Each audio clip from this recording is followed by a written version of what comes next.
I first bowled, I think it was, I probably was about 11. I don't remember the exact, but I think I was 11, 12 when I bowled. I was at a horseshoe tournament, and one of the kids had a friend, and he took me and my brother and this other kid, we went to bowl, and this guy was a pretty good bowler.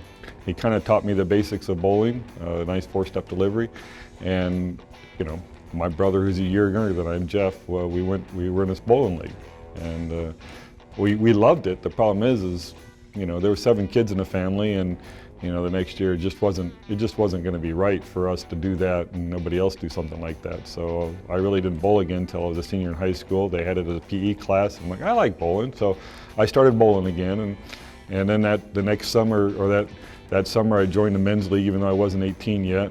And the next year in college, I started a league, and then I got appendicitis. I didn't bowl for about 9 months, and it was actually when I was 19 when I really got into bowling. And I had an itch to bowl. It was just I didn't have the means to bowl. So I was bowling, you know, 10 or 15 games a week maybe. I was keeping score, making money doing that. And I was going to college at the time. And at the time by then I'm men's world horseshoe champion. So I knew I had a talent for throwing something underhand. I didn't know if it would actually translate to bowling or not. I thought it might, but I really didn't know. My first ball that I got when I got reintroduced to bowling when I was about 17, 18 was a hand-me-down Brunswick Black Beauty. And then the very, very first ball that I bought was an LT48.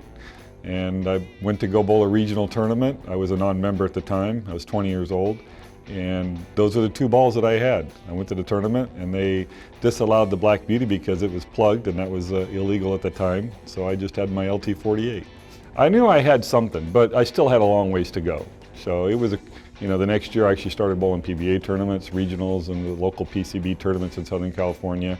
And after I finished college in '82, or my classes, because I didn't technically graduate then, I had to do my senior thesis, which was the physics of a bowling ball going down the lane.